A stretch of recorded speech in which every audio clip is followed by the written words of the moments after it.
Hello students, today we are going to start the unit 6 package tour costing.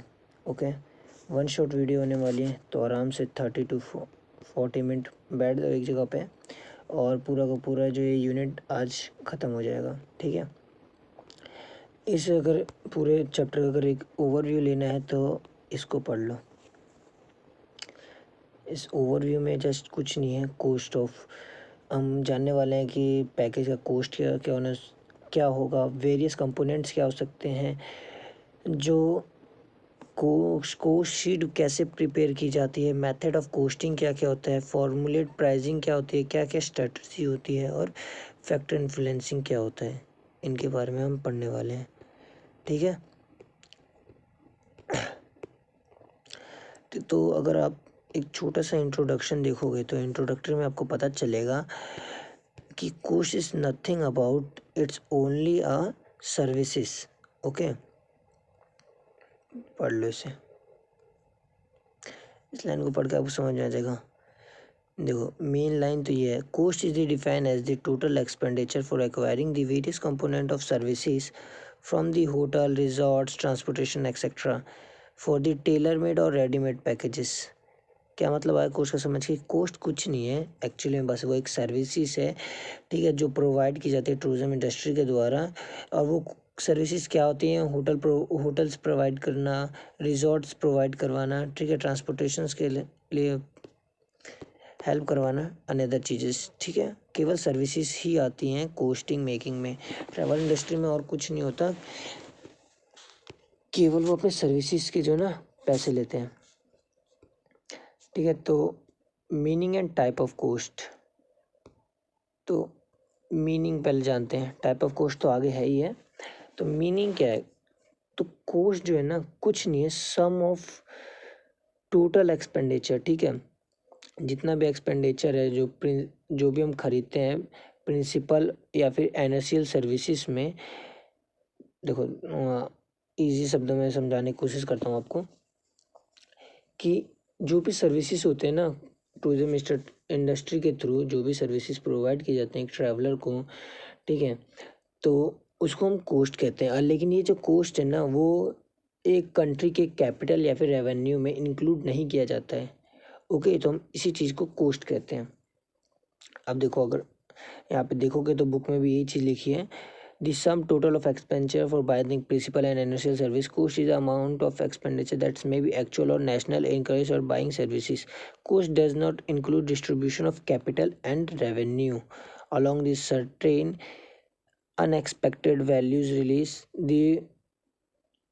release or the acquisition of economic resource in the order to make the managerial decision is called the cost. Okay, concept of costing. अभी costing का concept जो है क्यों है, ठीक है, क्या reason है, बंद हो गई थी गलती से. Concept of tour costing. ठीक है, तो tour cost is represent as the total cost incurred or attribute to various element of the package tour. The sum of cost for booking the services encrypted to the designing the FIT and GIT tour packages. समझ में आया क्या है? सम of coast. ठीक है, जो भी booking करवाई जाती है उसका बस एक कोस्ट है. वो कोस्ट किसके थ्रू है? सर्विसेज जो भी प्रोवाइड की जाते हैं, जो FIT और GIT टूर पैकेजेस को बनाने के लिए लगता है. ठीक है, जो भी सर्विसेज लगती हैं उसी का कोस्ट का सम जो है टूर कोस्ट कहलाता है. ठीक है, अब ये जो है सर्विसेज क्या क्या आती हैं, देखो सर्विसेज जो बल्क में क्या कहता है, एकोमोडेशन का आता है, ट्रांसपोर्टेशन कंपनीज का आता है, ठीक है, एमिनिटीज़ भी हो सकता है, क्योंकि सर्विसेज में क्या आता है, मेन चीज़ तो वही सब आती हैं. The cost package tour is determined by the tested and preference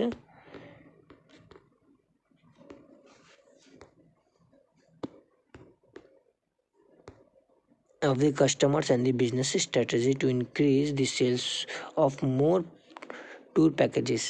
इसका मतलब क्या हुआ कि ये सब जो है ना प्रेफर किए जाते हैं एक बिजनेस स्ट्रेटजी के लिए. ओके, क्या करना? सेल करना, अपने जो भी टूर पैकेजेस हैं उनको सेल करना, उनकी इंक्रीमेंट बढ़ाना सेल्स की. ठीक है, तो इसमें जो भी हमें इस पॉइंट में जो हमें जानने वाली बात है ना, वो तो पहला है कि टूर कोस्टिंग क्या होता है। ठीक है, तो टूर कोस्टिंग, यहाँ देखो, the sum of cost of booking the services is incurred to the designing the FIT and GIT tour packages. ठीक है, आप यहाँ से लेके यहाँ तक लिख सकते हो टूर कोस्टिंग के बारे में। ठीक है, अगर आप नोट्स बनाते हो तो नोट्स के टूर रूप में लिख सकते हो। और जिसमें मेन चीज़ जानने वाली चीज़ है वो है ब्रेक इवन एनालिसिस। ये क्या है? Is one of the key concept of tour costing.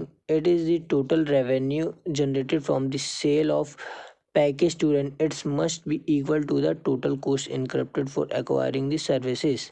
मतलब तो समझ ही गए होगे, ये क्या है?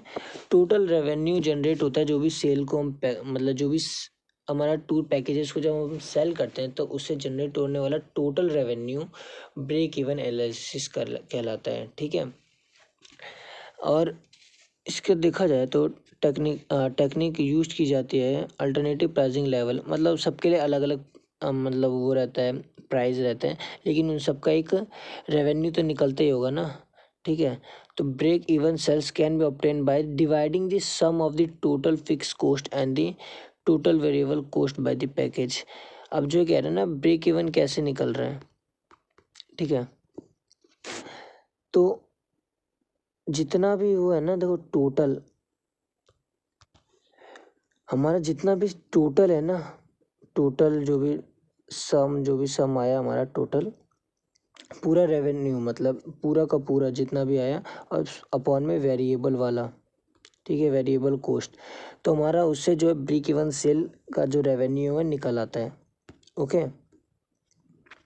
अब देखो टाइप ऑफ कोस्ट में देखो दो ही टाइप के कोस्ट होते हैं।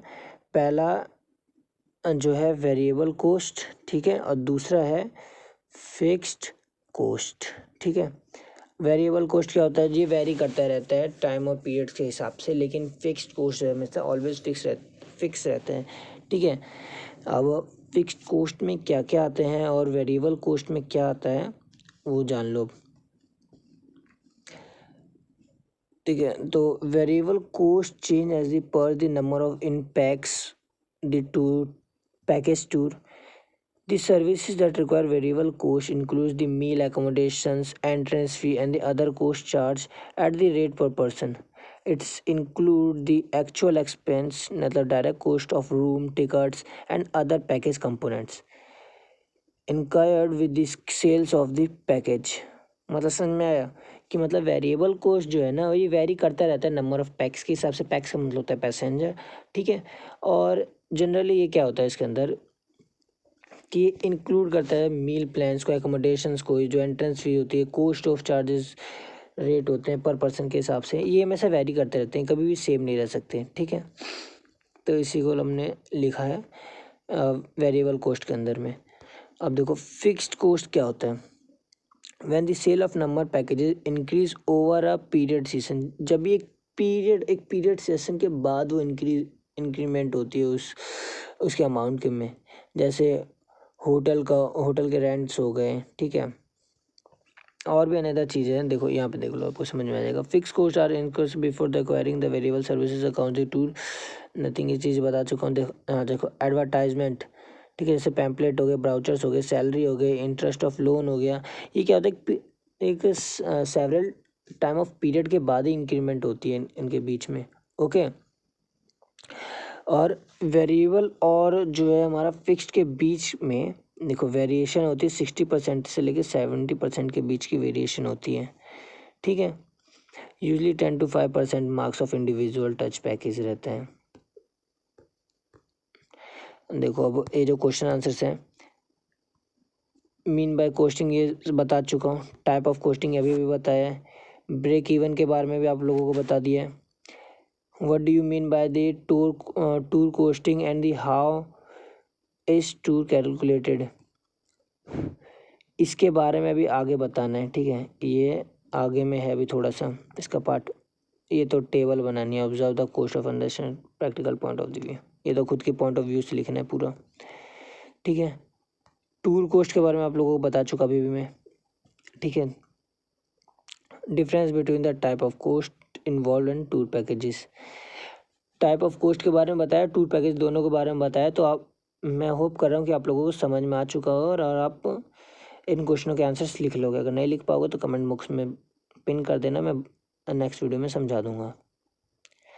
अब देखो, सबसे मेन चीज़ है प्रिपरेशन ऑफ कोस्ट शीट। ठीक है, यहाँ से क्वेश्चन जनरली उठते हैं और काफ़ी अच्छे खासे उठते नहीं, काफ़ी अच्छे खासे उठते हैं।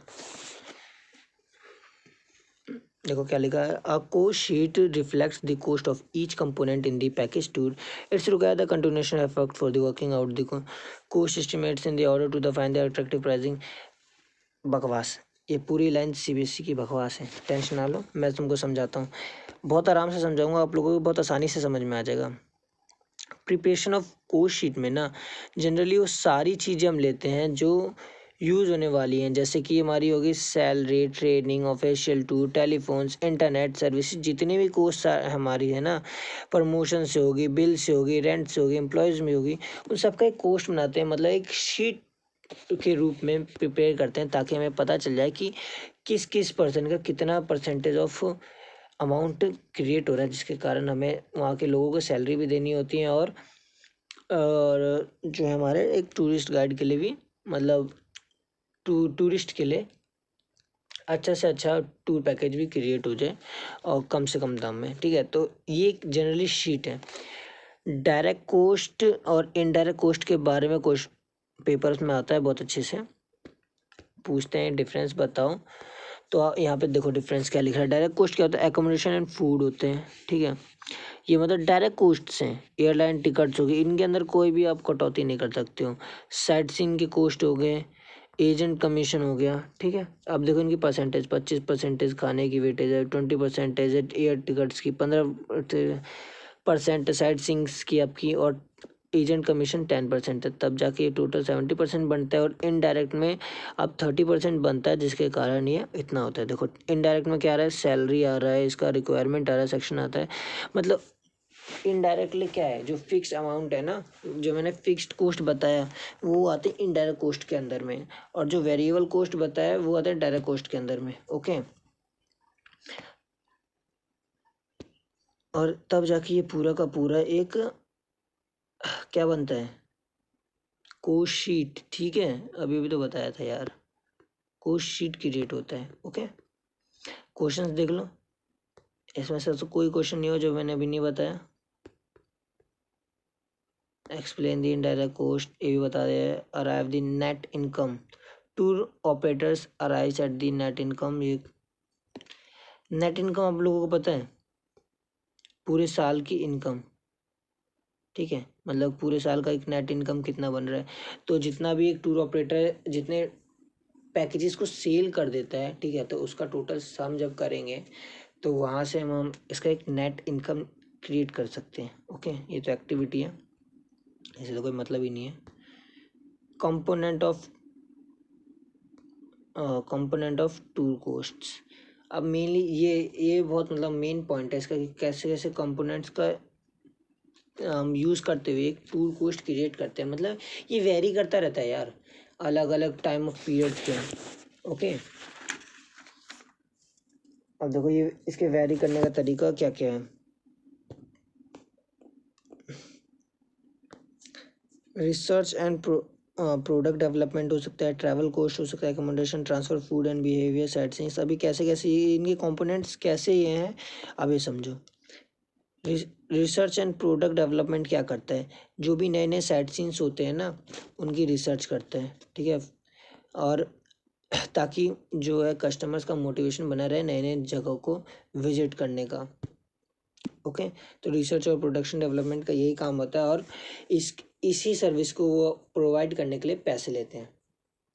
ठीक है, ट्रैवलिंग एंड ट्रांसफ़र। ट्रैवलिंग और ट्रांसफ़र क्या है, जो भी उनके सामान से, डोमेस्टिक या फिर एयर इंटरनेशनल जो भी उनके फेयर्स है। ठीक है, रेल टिकट्स हो गए, ट्रांसफॉर्मेशन हो गया, डिपार्चर, ट्रैफिक्स, मतलब जो भी उनका कोस्ट है, या फिर मतलब सामान का कोस्ट है, या फिर जो भी वो पर्सन है जो एक जगह से दूसरी जगह ट्रैवल कर रहा है, तो उसका भी कोई कोस्ट आ रहा है ना। एक्चुअली टिकटिंग का कोस्ट है। ठीक है, अब एकोमोडेशन तो आप लोगों को पता ही कि क्या है। अब किसी जगह पे स्टे कर रहा है तो उसका तो एक पर्टिकुलर रेंट आएगा ना, और होटल का रेंट तो आप लोगों को पता है 1 डे रेंट देना पड़ता है, फिर जितने टाइम के लिए रुकता है वो उतने टाइम के लिए उतने टाइम का देना पड़ेगा। Site scenes and activity, site scenes का भी तो बताया, जो भी नए नए साइट सीन्स होते हैं वहाँ पे होने वाली एक्टिविटीज़ और जो टेक्निकल कोस्ट वहाँ पे आता है। देखो साइट सीन्स में क्या होता है ना एक्चुअली में, कि वहाँ पे बहुत सारे लोग रहते हैं, मतलब कुछ साइट सीन्स के जो खाने के प्लेसेस होते हैं, होटल्स होते हैं, वो ज़्यादा अच्छे होते हैं, ठीक है। तो उसके कारण लोग जाते हैं कि वहाँ के मेन्यू को टेस्ट करने के लिए। ओके, तो ये सारी रिसर्च टीम और डिपार्टमेंट के बीच में आ जाता है सारा करना। नेक्स्ट पॉइंट है अपने पास ट्रेनिंग एंड डेवलपमेंट। अब ये क्या है, अब देखो the cost of training staffs is directly include in tour cost. अब क्यों ये डायरेक्टली इंक्लूड किया जाता है टूर कोस्ट के अंदर में? अब सोचो अगर एक मतलब ट्रेनिंग स्टाफ है, ठीक है, ट्रेनिंग स्टाफ है तो अपने ट्रेनिंग पीरियड में हो, तो अभी ट्रेनिंग पीरियड के बाद भी उसको सर्विस प्रोवाइड करेगा, लेकिन जो ट्रेनिंग पीरियड दे रहा है अभी तो उसको कंपनी को पैसे पे करना पड़ा है ना पूरे के पूरे उस टूरिस्ट को मतलब सॉरी ट्रेनिंग स्टाफ को सिखाने के लिए। अपने स्टाफ को क्यों सिखा रहा है वो भी, कि आगे जाके वो अपने जो कस्टमर्स हैं उनको सेटिस्फाई कर पाए, एक ट्रैवल एजेंसी की कंपनी अपने कस्टमर को सेटिस्फाई कर पाए। इसलिए जो ट्रेनिंग स्टाफ्स हैं उनको जो भी सैलरी वाली देनी होती है, पैसे देने पड़ते हैं, तो वो भी सब इसी कंपोनेंट ऑफ टूर कॉस्ट के अंदर में इंक्लूड किया जाता है। ओके, अब देखो मार्केट एंड सेल प्रमोशन, ठीक है। अब सेल प्रमोशन करवा रही है तो उसके पैसे तो डायरेक्ट टिकट में जोड़ेगी ना, है ना। प्रिंटिंग एंड पब्लिसिटीज़, अब पैम्पलेट्स बना रही है, अगर जो भी पैसा अपना खर्च कर रही है कंपनी, वो सोचेगी कि मैं अपने सारे पैसे जो है टूरिस्ट से निकलवा लूँ ताकि कंपनी का ज़्यादा से ज़्यादा फ़ायदा हो पाए। ओके, अब पूरे जो देखो जो एक टिकट बनती है ना उसके अंदर सारी चीज़ें के टैक्सेस कट के आते हैं ऑलरेडी। आप लोगों को समझना पड़ेगा, payment of interest, depreciation of asset, miscellaneous cost, जो भी एक्स्ट्रा कोस्ट आते हैं, एंट्रेंस फ़ी हो गया, एयरपोर्ट्स फ़ी हो गया, प्रीमियम हो गया, गिफ्ट एंड वेलकम्स डिनर हो गए, ये सारे के सारे कोस्ट जो है ना ऑलरेडी टिकट्स के अंदर कटे हुए रहते हैं, ठीक है। लेकिन हमें पता नहीं चलता क्योंकि वो इसी प्रकार होता है ना, एक पर पर्सन के हिसाब से बहुत कम होता है, लेकिन अब जब ज़्यादा पर्सन एक साथ अगर आप देखोगे ना, जोड़ोगे, तो आपको समझ में आ जाएगा कि हाँ ये कोस्ट है कुछ, ठीक है। प्राइजिंग पैकेज टू, अब कैसे कैसे प्राइजिंग की जाती है, ठीक है। अब ऐसा तो है नहीं कि अभी एक बंदा अगर कोई मतलब ऐसे होटल बुक करना चाहता है तो उसके ऊपर ये सारे के सारे चार्जेस लगा दें, ठीक है। तो पूरे मतलब से चार्जेस लगाने के ऊपर ना देखो क्या होता है, पहले तो जो भी एक फिक्स्ड कॉस्ट है एक पर्टिकुलर चीज़ का, ठीक है, मान लो एक होटल है, वहाँ के रूम का फिक्स प्राइस है। अब उस फिक्स प्राइस पे वो क्या करेगा, अपना एक मार्जिन लगाएगा। अपना मार्जिन लगाने के बाद जो है ना वो उसमें कुछ डिस्काउंट करेगा ताकि जो है टूरिस्ट है उसको ऐसा ना लगे कि कंपनी उनसे जो है ज़्यादा पैसे ले रही है। उसके बाद जो फाइनल प्राइस बनेगी ना, ठीक है, वो जाके कस्टमर को पे करना पड़ता है टोटल का टोटल। ये होती है प्राइसिंग स्ट्रेटजी, ठीक है। इस पूरे मतलब इससे में यही चीज़ लिखा पड़ा है, अगर आपको पढ़ना है तो आप आराम से पढ़ सकते हो, ठीक है। पूरा पढ़ोगे लॉट ऑफ चीज़ में यही चीज़ बता रखा है, प्राइसिंग स्ट्रेटजी, ठीक है। अब प्राइसिंग स्ट्रेटजी में बहुत सारी चीज़ें आती हैं। अब देखो इसमें एक मेन पॉइंट है ग्रॉस प्रॉफिट। अब आप लोगों को दिखाता हूँ वो कहाँ पे है। ग्रॉस प्रॉफिट, ठीक है, पढ़ लेते हैं पूरा ही। Deciding the price of tourism businesses is a strong mixture of the marketing strategy and the financial analysis. जैसे मैं बता चुका उतने देर से कि मतलब फाइनेंशियल एनालिसिस के थ्रू ये फिर सारा का सारा प्राइस डिसाइड किया जाता है। Tourism products are rarely and identically and often because of locations. ये मतलब इसके प्रोडक्ट्स के रेट क्यों होते हैं, क्योंकि रेयर होते हैं, ठीक है, और आइडेंटिकली अपने जैसे एक ही हैं, ओके, अपने लोकेशन पे, but also because of peoples components and make of the experience provide to the travellers. अब जो भी एक्सपीरियंस वो लोग फेस करते हैं ट्रैवलर्स एक टूरिस्ट कंपनी के द्वारा, ये भी सब प्राइसिंग स्ट्रेटेजी, सारा का सारा है ना प्राइसिंग स्ट्रेटेजी का ही हिस्सा है, ओके। तो सॉरी, प्राइसिंग स्ट्रेटजी में आपका ग्रॉस प्रॉफिट नहीं है, ग्रॉस प्रॉफिट आता है आपका यहाँ पे देखो, gross profit is the rate at which of suppliers activities of product services that is deliver the commission of contribution of major shares and earning in tour operators. समझ में आया ग्रॉस प्रॉफिट क्या है? मतलब समझाता हूँ, देखो जो भी वो अपने द्वारा मार्जिन लगा रही है ना एक कंपनी, मार्जिन लगाने के बावजूद जो डिस्काउंट दे देती है, उसके बाद भी होने वाला प्रॉफिट जो है ना वो कहलाता है ग्रॉस प्रॉफिट, ओके। मतलब पूरी टोटल ऑफ पैकेज जब सेल हो जाते हैं उसके बाद एक ग्रॉस प्रॉफिट निकाला जाता है, ठीक है। अब प्राइसिंग स्ट्रेटजी में क्या हो सकता है, देखो कि कोस्ट बेस्ड प्राइसिंग, ठीक है। कोस्ट बेस्ड क्या है? This type of pricing strategy is used to make over the cost order to reach the break even points. It's calculate the average cost of each element's services in the package to add some markup and above the average cost to the earned profits.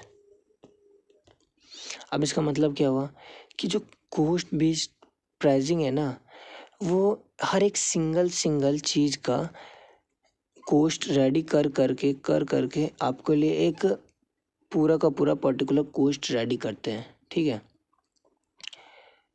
तब जाके coast बनता है। जैसे अब मैं आपको example दे देता हूँ कि क्या क्या कोस्ट जुड़ सकते हैं। जैसे होटल के चार्जेस हो गए, उसके बाद टिकट्स हो गया, प्लस कैब का खर्चा हो गया आपका, और जहाँ पे आप साइट सीन्स पे जा रहे हो वो खर्चा हो गया, तो टोटल प्लस उस पर अपना क्या एक मार्जिन लगाएगी साथ में, ठीक है। मार्जिन लगाने के बाद जो कोस्ट रेडी होगी ना वो आपको पे करनी है, समझ गए? ये होता है कोस्ट बेस्ड। अब कंपटीशन बेस्ड क्या होता है, ठीक है। कंपटीशन बेस्ड क्या होता है, मतलब कि जो ट्रैवलर कंपनीज होती है ना उनको ये देखना पड़ता है कि उनके कंपटीशन में कौन कौन सी कंपनी है, वो कितना मार्जिन अपना लगाती हैं प्रोडक्ट्स के ऊपर, प्लस में क्या उनका जो फ़ी है, ठीक है, जो फ़ी है वो उनकी कंपनी से ज़्यादा या फिर कम है, या कि इनकी जो फैसिलिटीज़ है वो ज़्यादा है या फिर इनकी फैसिलिटीज़ कम है। उसके थ्रू पे सारा कंपैरिजन करने के बाद ना एक कंपटीशन बेस्ड प्राइसिंग लगाते हैं ये लोग, ठीक है। या तो हो सकता है अगर इनकी कंपनी का अगर फ़ी रेट ज़्यादा है ना तो ऑब्वियसली सी बात है कि इनका जो सर्विसेज होगी वो ज़्यादा होगी, ठीक है। अगर इनका फ़ी रेट कम है और सर्विसेज ज़्यादा हैं तो चांसेस है ज़्यादा इनके इस पैकेज को सेल होने की, ठीक है। क्योंकि कोई भी पर्सन यही सोचेगा कि मेरे मतलब कम पैसे में ज़्यादा से ज़्यादा प्रॉफिट हो, है ना। तो इसीलिए इसको कहते हैं कंपटीशन बेस्ड प्राइसिंग।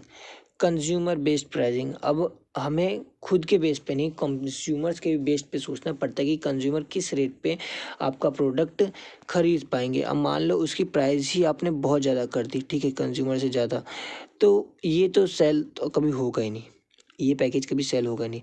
तो आपको मार्केट के डिमांड्स के हिसाब से सोचना पड़ता है कि कौन सा टूर पैकेज या फिर कौन से साइट सीन्स कम रेट में अवेलेबल है और ज़्यादा से ज़्यादा कस्टमर्स वहाँ पे जाना पसंद करेंगे ताकि आपका जो है टूर पैकेज जो है सेल हो पाए ज़्यादा से ज़्यादा, ओके। रैक रेट प्राइसिंग, अब ये रैक रेट प्राइसिंग क्या है, रैक रेट प्राइसिंग क्या है? तो रैक रेट प्राइसिंग एक्चुअली में कुछ नहीं है, it's a full rate before the discounting are given. मतलब कि अब मैं आपको अच्छा से एग्जांपल देता हूँ, ठीक है। आप किसी मॉल में जाते हो, ठीक है, वहाँ पे आप देखते हो कि किसी कपड़े का प्राइस है 399, ठीक है। उसके बाद कट के लिखा रहता है डिस्काउंटेड कितना 50%। 50% होने के बाद इसका रेट कितना कर देते हैं, तो इसकी प्राइस हो जाएगी हमारे पास 1999.5, ठीक है। तो हम इसको डायरेक्टली मतलब टोटल मान लेते हैं कि कितना हो जाएगा ये 2000, ठीक है, इतना वो लोग। तो ये जो प्राइस है ना डिस्काउंट से पहले वाली, इसको हम कहते हैं rack rate pricing. Okay, seasonal pricing. अब ये सीजनल प्राइसिंग क्या है कि हर सीज़न पे आपको देखना पड़ता है रिसर्च डिपार्टमेंट के थ्रू, या फिर आपको अंदाज़ा लगाना पड़ता है, मार्केट स्ट्रेटजी लगानी पड़ती है, कुछ भी कह लो। तो ये होता है कि आपको सीजनल प्राइसिंग मतलब जैसे भी सीजनल आ रहा है ना, गर्मी में लोग ठंडी जगह पर जाना पसंद करते हैं, ठंडी में गर्मी की जगह जाना पड़ जाता है, तो वैसे टूर पैकेजेस को प्रेफर करना लोग ज़्यादा पसंद करते हैं, तो उसी को हम कहते हैं सीजनल प्राइसिंग। ओके, अब आता है इसमें last minute pricing. Last minute pricing क्या है, मान लो एक होटल है, ठीक है, होटल के अंदर एक लास्ट रूम बाकी है, तो उस अगर वहाँ पे भीड़ है, ठीक है, तो अगर भीड़ है तो वो अपना 100वां जो रूम है फुल करने के लिए, सोल्ड आउट होने के लिए वो क्या करेगा, उसका प्राइस बढ़ा देगा, क्योंकि डिमांड ज़्यादा है और रूम कम है, तो लोग ज़्यादा से ज़्यादा पैसे देंगे उसको ख़रीदने के लिए। तो हम उसी को कहते हैं अपना लास्ट मिनट प्राइसिंग। अब देखो per person pricing. Per person pricing क्या है, the type of pricing is the set person for each category service, it can be for adult और child additional person, it can be a taxes to at the disposal of customers. क्या मतलब हुआ इसका, पर person pricing का मतलब है कि हर एक पर्सन के हिसाब से जो है कि प्राइस का रेट अलग होता है। अगर बच्चे हैं तो उनके लिए अलग प्राइस होता है, मैन है तो उनके लिए अलग है, वुमेन है तो अलग है, मतलब क्योंकि अलग अलग सर्विसेज प्रोवाइड करनी पड़ती है ना तीनों में से, ठीक है, कोई भी हो तो उनके लिए अलग अलग सर्विसेज होती हैं, तो उसी को प्रोवाइड करने के लिए अलग अलग प्राइसिंग होती है, उसे कहते हैं पर पर्सन प्राइसिंग। अब इसमें आता है पर यूनिट प्राइसिंग। एक यूनिट का मतलब इसमें जीआईटी का यूज़ हो रहा है, ठीक है, जीआईटी का उपयोग होता है, जो भी जीआईटी वाला कॉन्सेप्ट ना वही इसमें लगता है, ठीक है। तो एक बार मैं रिकॉल करवा देता हूँ आप लोगों को, दोबारा से बताता हूँ पर पर्सन प्राइसिंग क्या है। ये प्राइसिंग है ना कि मतलब जितने भी आपके मेंबर्स हैं, ठीक है, set of pricing of 1 unit of package, जितने भी आपके पास मेंबर है उनके अंदर में डिस्ट्रीब्यूट हो जाता है कोस्ट, इसके कारण कोस्ट कम आ जाता है आपको। लेकिन इनके हिसाब से क्या है कि वो लोग एक बल्क में चीज़ें दे रहे हैं, तो उनका भी एक अच्छा खासा मार्जिन मिल जाता है उनको, और अच्छा खासा प्रॉफिट होता है, इसी को हम कहते हैं पर यूनिट प्राइसिंग। इट में include the husband and wife with children cost free है। मतलब क्या है कि पर प्राइस में कि हस्बैंड और वाइफ आ रहे हैं तो उनके बच्चों का फ्री में, ठीक है, उनके लिए वो रूम फ्री रहता है बच्चों के लिए। हस्बैंड और वाइफ के लिए पैसे देने पड़ते हैं, लेकिन हस्बैंड वाइफ को पैसे देने पड़ते हैं, लेकिन चिल्ड्रंस के लिए क्या है, फ्री है वो चीज़। और इसके अंदर एक इंक्लूड होता है यूरोपियन प्लान, ठीक है। तो आज क्लास होती है यहीं पे ख़त्म, और हमारे सारा मतलब छठा का छठा पूरा चैप्टर ख़त्म हो गया, ओवर। 28 मिनट में ख़त्म हो चुका है। ओके, तो अगर आप लोगों को कहीं पे समझ में नहीं आया हो तो आप कमेंट बॉक्स में लिख के ज़रूर मुझे बताना है कि क्या चीज़ समझ में नहीं आ रहा है, ठीक है। और भाइयों और मेरे दोस्तों, बड़े प्यार से कह रहा हूँ यार, आपके छोटे भाई बहन हो जो टूरिज़्म पढ़ते हैं, ठीक है, उनके स्कूल में है, दोस्त है, तो उनको बता दो यार ये चैनल है जो बनाता है भाई 9th 10th 11th 12th की वीडियोस बनाते हैं। थोड़ी सी लेट आती है बट मैंने ज़्यादातर कंटेंट तो डाल ही दिया अपने चैनल पे, ठीक है, तो आप लोग जाके वॉच आउट कर सकते हो आप आराम से, और प्लीज़ सब्सक्राइब कर दो और थोड़ा सा सपोर्ट कर लो। थैंक यू भाइयों।